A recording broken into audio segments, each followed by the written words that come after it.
Jumat ya masih lama. Kita cari makan kat sini. Bahasanya masih mirip-mirip. Ya. Itu masih enak buat kita. Jadi kita nggak bisa gibahin orang gitu. Panipuri. Ya, rasanya. Untuk gue rasanya bikin kaget sih. Bukan karena nggak enak ya, tapi lebih ke unik dan ini dijual.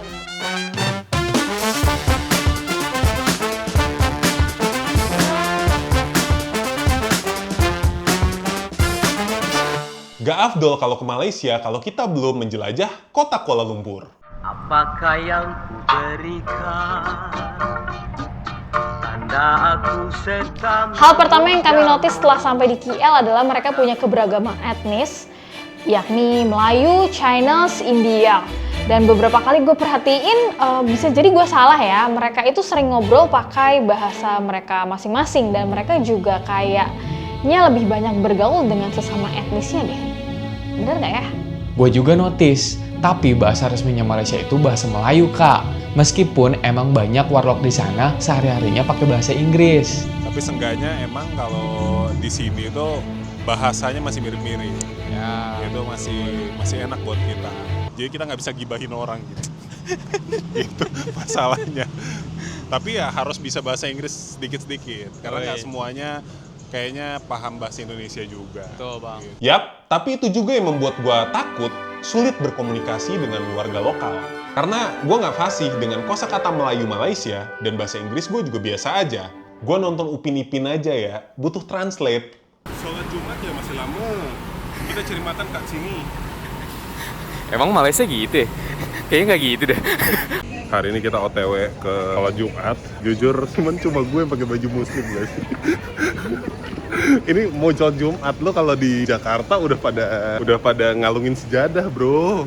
Mungkin kawasan tempat kita nginep itu juga bukan kawasan yang kebanyakan Melayu kali ya. Gitu. Kita baru selesai sholat Jumat di Masjid Jamek. Ya, hal yang menarik di sini tadi ada yang bagi-bagi makanan juga. Tadi ayamnya ditawarin ya. Oh, di sini antri. Tapi kalau di tempat kita kan biasanya siapa cepat dia dapat. Ya semuanya bagus. Bagi-bagi bagus, makanan gratis bagus. Gak sedikit dari mereka yang awalnya ngomong pakai bahasa Inggris, tapi ketika ngelihat muka gua langsung ngomong pakai bahasa Melayu. Ini jalan Jongkowo. Ini sekarang yang bilang sama dia Jongkowo atau Bulala. Walaupun gua nggak fasih bahasa Melayu Malaysia, tapi mereka paham bahasa Indonesia. Mungkin ini juga faktor musik sama sinetron Indonesia yang banyak digemari sama warga Malaysia. Mau kuturuti. Awalnya coba-cobain, tapi pun ketagihan.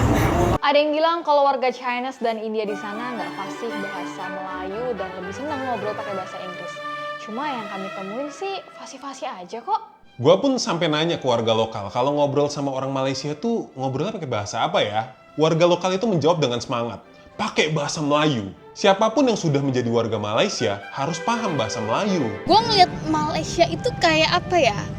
Jadul tapi maju. Gimana ya? Gue bingung sih menggambarkannya. Maksudnya gue merasa Jakarta, even kemarin kita ke KLCC ya, Jakarta mungkin banyak yang Mewah. mewah-mewahnya gitu. Ya. Gue nggak tahu sih, mungkin ada yang nggak Lebih kelihatan di sini. futuristik aja Iya gitu. mungkin ya. Tapi di sini tuh kayak lebih maju, kayak transportasinya lebih banyak terintegrasi gitu. Terus lu Lebih sebenarnya kayak sebenarnya lu kemana-mana tuh gampang mungkin ya so far ya gitu. Tapi gue merasa ada feel yang kayak Indonesia atau Jakarta beberapa tahun lalu gitu loh di sini. Mungkin kayak karena masih banyak banget bangunan-bangunan lama yang dipertahankan atau dipugar. Kayak di belakang ini kan kalau nggak salah habis dipugar atau direnovasi deh kalau nggak salah, bangunan lama gitu loh. Tapi mungkin kalau kata gua, mungkin emang itu ciri khasnya Yes, jadinya. Melayu-Melayuan Itu juga yang ya, membuat Malaysia menjadi punya daya tarik sendiri, punya identiti sendiri. Yes, betul. Gitu. Tapi mungkin apakah ini cuma di Kuala Lumpur atau gimana? Tadi soalnya gua ngobrol sama warlock sini, katanya kalau di Putrajaya lebih bersih. Katanya gitu. Di Putrajaya itu lebih bersih, lebih rapih, bahkan ngerokok nggak boleh sembarangan di Putrajaya. Singapura ya berarti? Nah, gue nggak tahu, kita belum kesana gitu, atau kita emang nggak kesana, nggak tahu gitu. Ini asumsi kita sepanjang di Kuala Lumpur. Gue inget beberapa tahun lalu gue ke Malaysia tuh gue memang agak kesulitan untuk kayak naik LRT gitu-gitu loh tiketnya. Kalau kita di Jakarta kan udah banyak gampang ya, Kris, Scan, NFCP, terus e-money, flash semua tuh banyak ya. Nah kayak tadi tuh setahu gue so far sampai hari ini untuk tap-tapan e-wallet tuh cuma si Touch and go. Iya, tap and go itu. Tap and go. Iya, dan itu kayak cuma itu, dan itu juga kayaknya belum terlalu lama deh di sini kayaknya ya. Soalnya kayaknya seingat gue dulu gue belum pakai kayak gituan. Dan gitu. teman-teman emang harus punya cash keras sih di sini. Cash keras, bahkan Cash kita keras. top up yang tadi e-walletnya itu pun Nggak bisa. semuanya Iya. QR, debit gitu, kayak terbatas. memang. Dan Cash emang sih. kebanyakan masih cash banget di sini. Jadi So teman-teman far yang ya, pengen ke Malaysia mungkin emang harus Harus siapin siapkan cash juga. cash lebih kalau emang pengen lama di sini. Dan tapi gue terlepas dari itu, gue amazed sama Kuala Lumpur. Hampir setiap tempat itu enak dilihat. yes, itu ya. Itu dilihat. yang kayak gue Bangun-bangunannya enak dilihat. di sini ya, walaupun yang lo bilang kayak tempo lama, tapi justru itu enak dilihat. Oh jangan, itu lihat Der. Itu tadi dia dikasih pisang sama Pak Ci di sini. Rumput. Sejarah banyaknya etnis di Malaysia itu sebenarnya memang cukup panjang.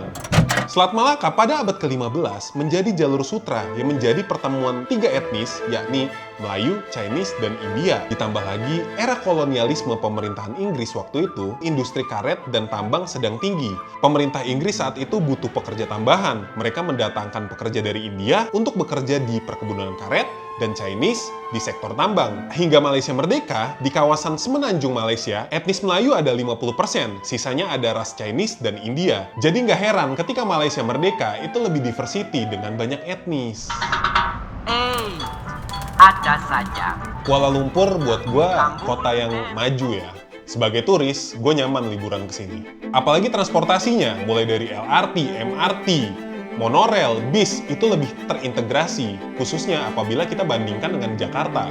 KL maupun Malaka seperti udah didesain sama-sama siap untuk menyambut wisatawan, baik dari hospitality, kebersihan, hiburan, dan kami atau bisa jadi enggak atau belum menemukan pungli ya di sana.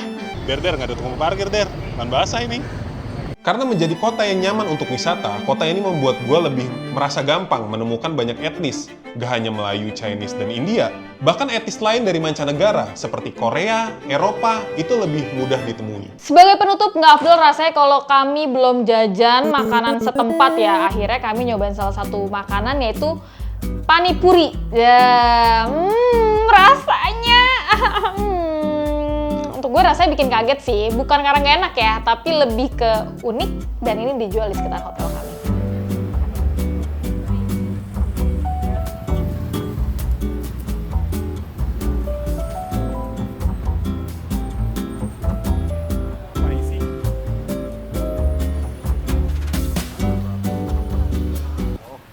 Gue agak curious aja, ini dalamnya apa tadi? Kalau dalamnya terlalu manis, gue jadi kayak milih gitu. Kalau itu honey, ini honey.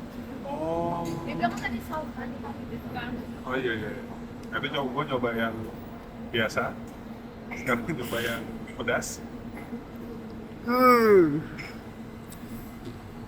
Buat gue enak sih, karena gue juga emang suka dengan rasa-rasa kayak bawang, kayak kari. Jadi waktu gue cobain tuh, ada orang India semangatin gitu. Gitu, bro. Buat gua cukup sekali sih. Kalau rezeki, insya Allah, gue pengen traveling ke Malaysia lagi. Kita juga belum sempet kayak ke Penang, Kinabalu, Putrajaya. Itu aja cerita perjalanan kami. Kalau ada kekeliruan atau masukan, boleh komen di bawah ya. Kalau kalian suka konten ini dan ingin kami membuatnya lagi, jangan lupa like dan subscribe juga. Jangan lupa Jalan-jalan!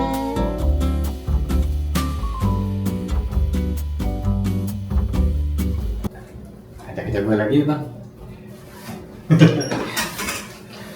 Oke, Bang.